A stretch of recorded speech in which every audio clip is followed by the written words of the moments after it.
Hello friends, Axomia Fact Wallor আৰু এটা নতুন এপিসোডৰ আপোনালোকৰ অন্তৰৰে স্বাগতম। আজি ভিডিওটোত মই হিৰণ্য লৈ আহিছো জাপানৰ কিছু অদ্ভুত আৰু আচৰিত ফ্যাক্টস যি শুনি আপুনি নিশ্চয় ভাল পাব। ভিডিওটো সম্পূৰ্ণ চাই যদি ভাল পায়, ভিডিওটোৰ লিংক বন্ধুসকলৰ মাজত শ্বেয়াৰ কৰিব নাপাহৰিব। আৰু যদি আপুনি আমাৰ চেনেলটো নতুনকৈ চাই আছে, তো সাবস্ক্ৰাইব কৰি বেল আইকনটো অল কৰি দিব। সো আহক ফ্ৰেন্ডস, ভিডিওটো ষ্টাৰ্ট কৰোঁ।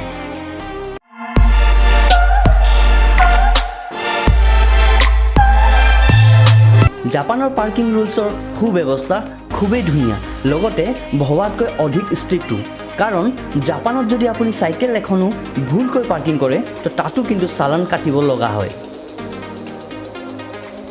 জাপানৰ সাফাই কৰ্মচাৰীৰ কাম আটাইতকৈ টান, কিয় জানেনে?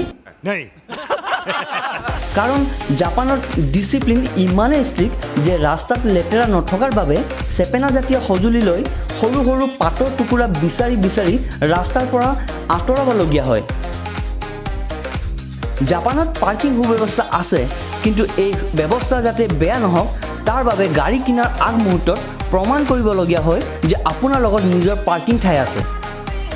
এটা সঁচাই বেয়া খবৰ যে ইমান ডেভেলপ আৰু ৱেল মেইনটেইন হোৱা পাছতো জাপানত কিন্তু আটাইতকৈ বেছি মানুহৰ মৃত্যু একমাত্ৰ কেৱল সুইচাইডৰ বাবে হয়। ইয়াতে পাব্লিক ট্ৰান্সপৰ্ট যেনে ট্ৰেইন, বাছ ইত্যাদিত যদি আপুনি যাত্ৰা কৰাৰ সময়ত ভুলতো ফোনত কথা পাতে বা ডিজিটেল চেটিং কৰে, তো এটা ভাল এমাউণ্টৰ ফাইন কিন্তু দিবলগীয়া হয়। কাৰণ জাপানত এই ক্ষেত্ৰত খুবেই ষ্ট্ৰিক্ট ৰুল বনোৱা হৈছে। জাপানত স্কুল, কলেজ আৰু যিকোনো শিক্ষা সম্বন্ধীয় স্থানত কিন্তু আমাৰ ভাৰতৰ দৰে সাফাই কৰ্মচাৰী আপুনি দেখা নাপাব। কাৰণ জাপানৰ এই কামসমূহ ষ্টুডেণ্টৰ দ্বাৰা কৰা হয় আৰু প্ৰত্যেক ষ্টুডেণ্টৰ এই কামটো একেবাৰে কম্পালচৰি। চুৰ বোলা শব্দটোৱে নাই জাপানত।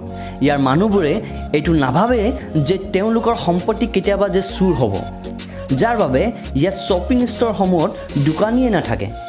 দোকানৰ কামসমূহ ইয়াতে থকা বেণ্ডিং মেচিনে ধুনীয়াকৈ কৰি থয়। আৰু সঁচাই এই ফেক্টটো জাপানৰ বাবে সাধাৰণ হয়। কিন্তু এবাৰ ভাবি চাওক, আপোনাৰ ঘৰৰ ওচৰৰ দোকানখনত যদি মালিক নাথাকে আৰু দিনটোৰ বাবে যদি খোলা আছে, জাপানৰ কিছু ব্যস্ত মেট্ৰ' ষ্টেচনত অফিচ টাইমিঙৰ সময়ত এনেধৰণৰ ছবি দেখা পোৱা যায়। আৰু শুনি সঁচাই আচৰিত হ'ব যে অধিক ভিৰ হোৱাৰ বাবে ষ্টেচন ষ্টাফে মানুহবোৰক এনেদৰে ঠেলি ট্ৰেইনৰ দৰ্জাখন বন্ধ কৰাত সহায় কৰে। আৰু এনে কাম কৰা ষ্টাফসমূহক এটা ভাল চেলেৰি দি কামটোত ৰখা হৈছে। এওঁলোকক ট্ৰেইন পুচাৰ বুলি কোৱা হয়। জাপানত প্ৰত্যেকৰ বাবে ভিন্ন ভিন্ন লেন বনোৱা হৈছে। লাহে লাহে খোজকঢ়াৰ বাবে বেলেগ আৰু অধিক বেগত খোজকঢ়াৰ বাবে বেলেগ। সঁচাই এইটো কিন্তু কিছু ধুনীয়া ট্ৰেফিক চেন্স। জাপানীজ ভাষাটো সোঁফালেদিও পঢ়িব পাৰি আৰু বাওঁফালেদিও। কিবা বুজি পালে? মোৰো আচলতে ওপৰেদিয়ে গ'ল। জাপানৰ পাব্লিক টয়লেট পৃথিৱীৰ আটাইতকৈ চফা আৰু সুবিধাজনক হয়। আমাৰ ইয়াৰ পাব্লিক টয়লেটৰ ফ্ৰেগনেন্সৰ চেণ্ট যদি ফৰেনৰ এনেস্থেচিয়া স্পেচিয়েলিষ্টে লয়, এনেস্থেচিয়াৰ ইনজেকশ্যনৰ এক্সপাৰ্ট ইয়াৰ পৰাই কৰিব পাৰিব। আপুনি বুজি পাইছে চাগে। ফ্ৰেণ্ডছ, জাপানত মেট্ৰ' ট্ৰেইনৰ ছিটবোৰো ৰিজাৰ্ভ হয়।